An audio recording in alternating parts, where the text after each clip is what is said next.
지난 6장까지 예수님께서 하신 평지 설교의 결론은 좋은 열매를 맺는 좋은 나무가 되고 좋은 집을 짓기 위해 기초를 깊이 파라는 말씀이었습니다.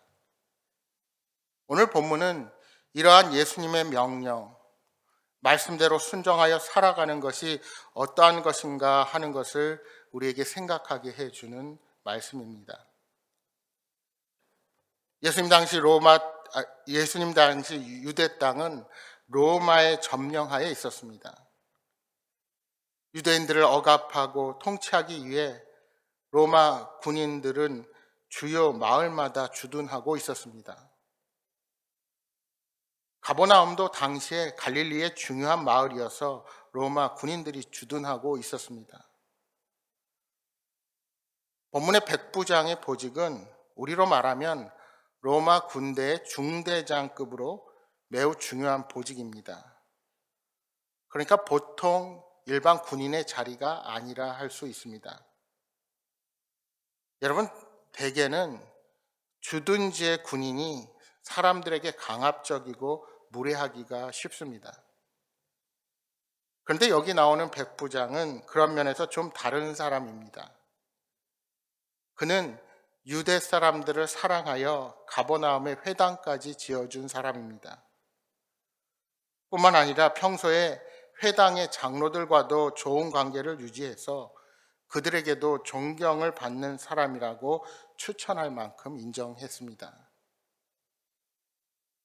또한 이 백부장은 사랑이 많은 사람이었습니다. 그래서 자신의 종이 병들어 죽게 되자 그를 살리고자 노력을 한 것입니다. 여러분 생각해 보십시오. 무엇이 부족해서 유대인의 종을 로마인이 병들었다고 끝까지 돌보아 주겠습니까? 이런 종들은 돈을 주면 얼마든지 구할 수 있습니다. 그런데 왜 이 종을 버리지 않고 끝까지 돌보아 줍니까? 결국 이 종을 사랑하고 살리기 위한 백부장의 마음을 볼 수가 있는 것입니다. 이 백부장은 가버나움에 살면서 예수님을 직접 만나기도 하며 행하신 기적에 대해 들어왔던 것 같습니다. 그러는 동안 예수님에 대한 믿음이 생기고 종이 병들어 죽게 되었을 때 예수님을 찾게 된 것입니다. 그런데 문제가 있었습니다.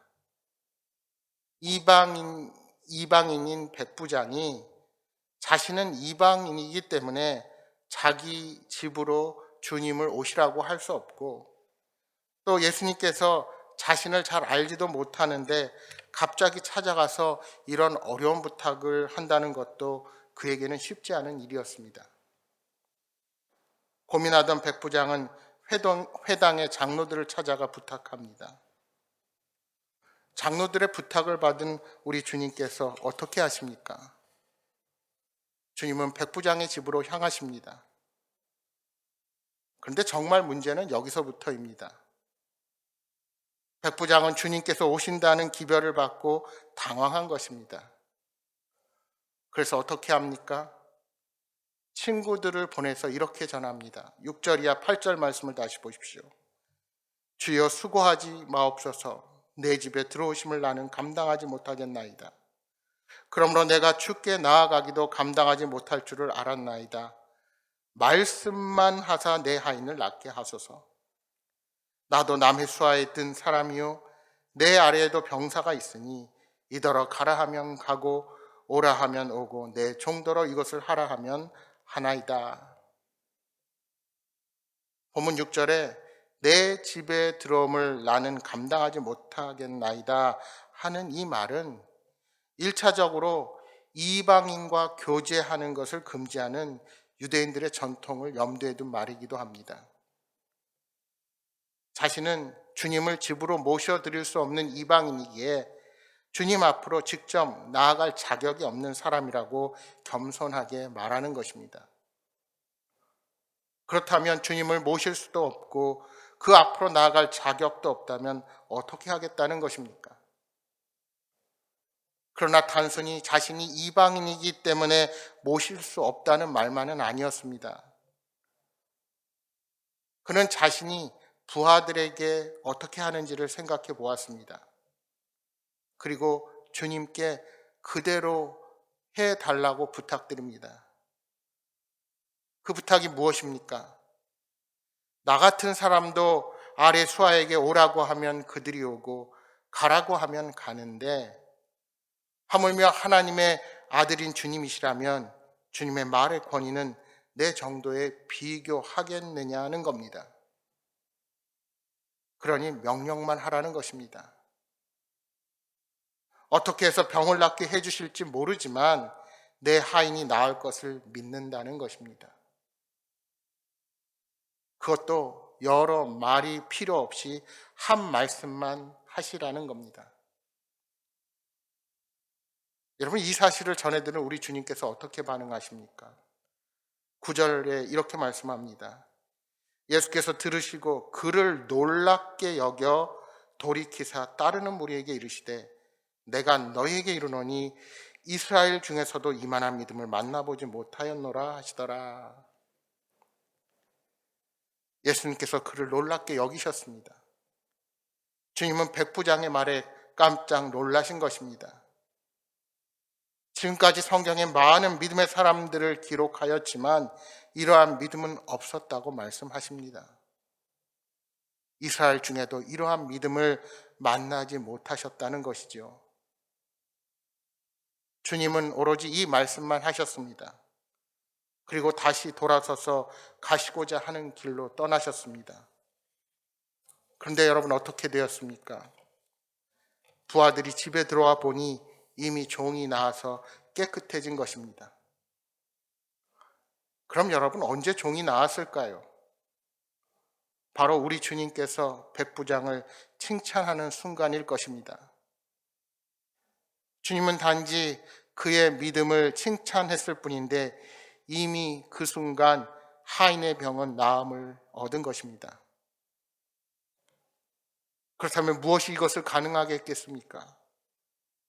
백부장이 주님께 이렇게 요청했습니다. 말씀만 하사 내 하인을 낫게 하소서. 말씀만 하사 내 하인을 낫게 하소서. 이 말에 담긴 그의 믿음이 이를 가능케 한 것입니다. 하나님을 온전히 의지하는 마음으로 주님 앞에 나왔을 때 우리 주님은 그 종을 치료하신 것입니다. 여러분, 우리가 많이 알고 있다고 모든 삶이 성공하는 것은 아닙니다. 중요한 것은 그 아는 사실을 어떻게 우리의 삶에 옮기느냐 하는 것입니다. 결국 우리의 믿음이 문제입니다. 믿음은 하나님의 말씀을 통해 얻은 정보를 가지고 날마다 우리의 삶에 적용하는 것입니다. 백부장은 바로 그러한 사람이었습니다. 자신이 알고 있는 예수님이라면 능히 자신의 문제를 해결할 수 있다는 것을 그는 믿고 따른 것입니다. 이와 같이 예수님을 향한 믿음은 예수님의 능력으로 기적을 일으키게 되는 것입니다. 우리 예수님께서 백부장에게 내 믿음이 종을 구원했다라고 말씀하시지 않으셨지만 이 사건에 그 말씀이 내포되어 있는 것입니다. 여러분, 주님께 구하여도 응답받지 못하는 이유 중 하나는 우리가 두 마음을 품어 의심하기 때문입니다. 야고보서 1장 6절 7절에 말씀합니다. 오직 믿음으로 구하고 조금도 의심하지 말라. 의심하는 자는 마치 바람에 밀려 요동하는 바다 물결 같으니 이런 사람은 무엇이든지 주께 얻기를 생각하지 말라. 오직 믿음으로 구하고 조금도 의심하지 않는 간구에 우리 주님은 응답하십니다. 백부장은 예수님이 모든 주권을 가지신 하나님의 아들이심을 확신했습니다. 바라기는 백부장과 같은 확신 있는 믿음으로 주님께 간구하시기 바랍니다. 그럴 때 주님의 능력과 구원의 응답이 여러분과 함께 하실 것입니다. 이 한 주도 온전히 믿음으로 반응하며 서 있는 자리에서 하나님의 복의 통로로 사용되시는 여러분 모두가 되시기를 주님의 이름으로 축복합니다.